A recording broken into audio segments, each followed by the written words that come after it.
দিয়া রান্নাঘরে সবাইকে জানাচ্ছি স্বাগতম। আসসালামু আলাইকুম।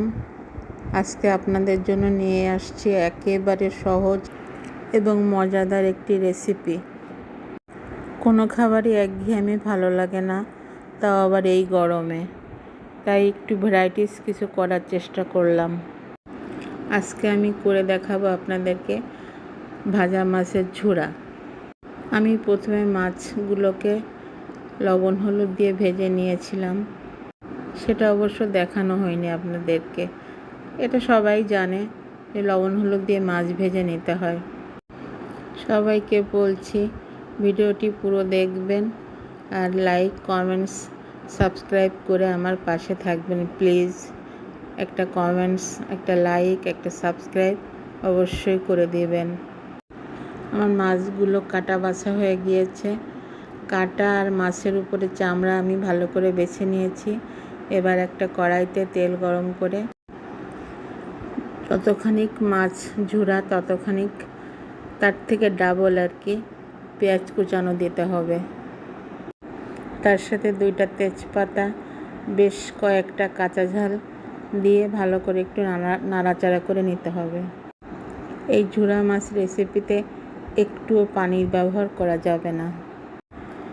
পেঁয়াজ থেকে যে পানিটা ছাড়বে আর একটু পেঁয়াজে লবণ দেওয়াতে তখন আর একটু পানি ছাড়বে, ওই পানিতেই পুরো মশলা, বেশি তো মশলা লাগবে না, অল্প অল্প মশলা দিতে হবে। সেই মশলা ওই পেঁয়াজের পানিতেই ভালো করে কষিয়ে নিতে হবে। রান্নাটা একটু মিডিয়াম আঁচে রান্না করতে হবে। তারপরে যখন মাছ দেওয়া হবে তখন মাছ দেওয়ার পরে চুলার জালটা একেবারে লো ফ্লেম করে দিতে হবে।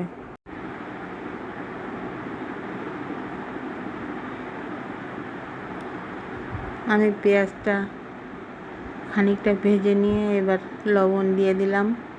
পেঁয়াজের থেকে কিছুটা পানি বেরিয়েছে, এবার লবণ দেওয়ার পরে আরও পানি বেরোবে। এইবার পেঁয়াজটাকে আর একটু ভাজা ভাজা করে নিতে হবে, সাথে পানিও আর একটু বের হবে। তারপর ঝুড়া মাছের জন্য যে মশলাগুলি আছে সব এক এক করে আস্তে আস্তে এই পেঁয়াজের মধ্যে দিয়ে দিতে হবে।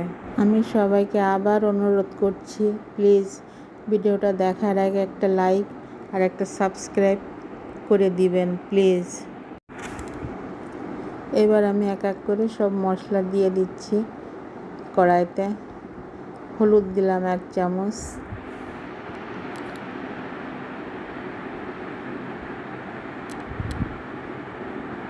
ঝাল 1 চামচ, ঝালটা অপশনাল, যে যেরকম খান।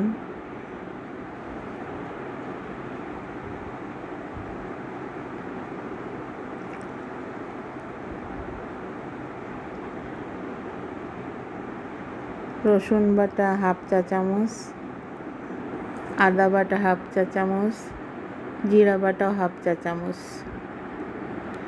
যেহেতু মাছ আমার অল্প, আমরা মানুষ মাত্র 2 জন, তাই 4 পিস মাছই ভেজে নিয়েছি। এইবার এই মশলাগুলিকে এই পেঁয়াজের যে পানি বেরিয়েছে ওই পানিতে আস্তে আস্তে করে কষিয়ে শুকিয়ে নিতে হবে। একটুও বাড়তি পানি দেওয়ার কোনো প্রয়োজন নাই। যারা আমার চ্যানেলটিকে সাবস্ক্রাইব করেছেন তাদেরকে আমার অসংখ্য অসংখ্য ধন্যবাদ, এবং যারা নতুন দেখছেন তারা প্লিজ একটা সাবস্ক্রাইব, একটা লাইক করে দিবেন। আর যারা পুরাতন আছেন, সাবস্ক্রাইব করে দিয়েছেন, তারা একটা করে লাইক করে দিবেন।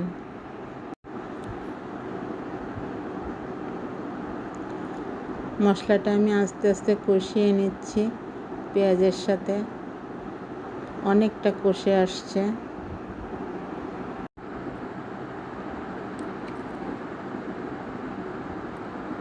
দেখুন মশলা কিন্তু কষানো হয়ে গিয়েছে।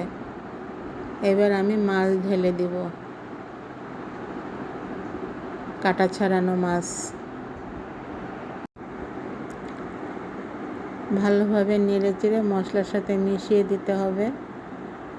এইবার আপনার চুলার জালটা একেবারে লো ফ্লেম করে দিয়ে আস্তে আস্তে করে এইভাবে কড়াইয়ের ভিতরে ছড়িয়ে ছড়িয়ে ভাজতে হবে।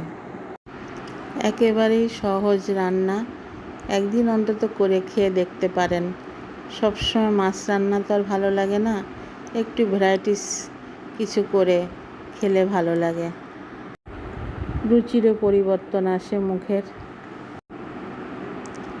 এইভাবে একেবারে জাল কমিয়ে দিয়ে আস্তে আস্তে ভেজে উঠাতে হবে। একটু বেশি করে নাড়াচাড়া করতে হবে, কারণ তলে লেগে যেতে পারে, যেহেতু পানি ছাড়া একেবারেই, যার জন্য লো ফ্লেম দিয়ে আস্তে আস্তে করে এইভাবে একটু বেশি করে নাড়াচাড়া করতে হবে। গরম ভাতের সাথে মাছের ঝোড়া দারুণ লাগবে। একদম সামান্য গরম মশলার গুঁড়া দিয়ে দিলাম, একেবারেই সামান্য। এর মধ্যে অবশ্য অনেকে চিনিও দিতে পারেন, 1 চিমটি চিনি দিলেও অনেকে দিতে পারে, কিন্তু আমি দেইনি আর কি। আমি চা চামচের 1/2 চামচেরও কম একটু গরম মশলার গুঁড়ো দিয়েছি। চিনিটা অপশনাল, যার ভালো লাগবে একটু মিষ্টি মিষ্টি খেতে সে দিয়ে দিবেন, নাহলে দেওয়ার দরকার নাই। আমি লাস্টে কয়েকটা কাগজি লেবুর পাতা ছিঁড়ে দিয়ে দিলাম, যাতে ফ্লেভারটা মাছের মধ্যে ঢুকে টেস্টটা আরও বাড়িয়ে দেয়। আমার রান্নাটা একেবারে শেষ পর্যায়ে চলে আসছে, একটু পরেই আমি নামিয়ে ফেলব।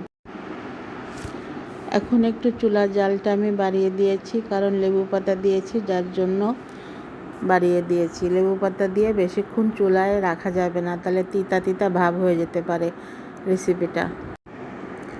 একদম রেডি হয়ে গিয়েছে আমার মাছের ঝোড়া, এবং আমি পাত্রেও ঢেলে ফেলেছি। দেখেন কত সুন্দর লাগছে,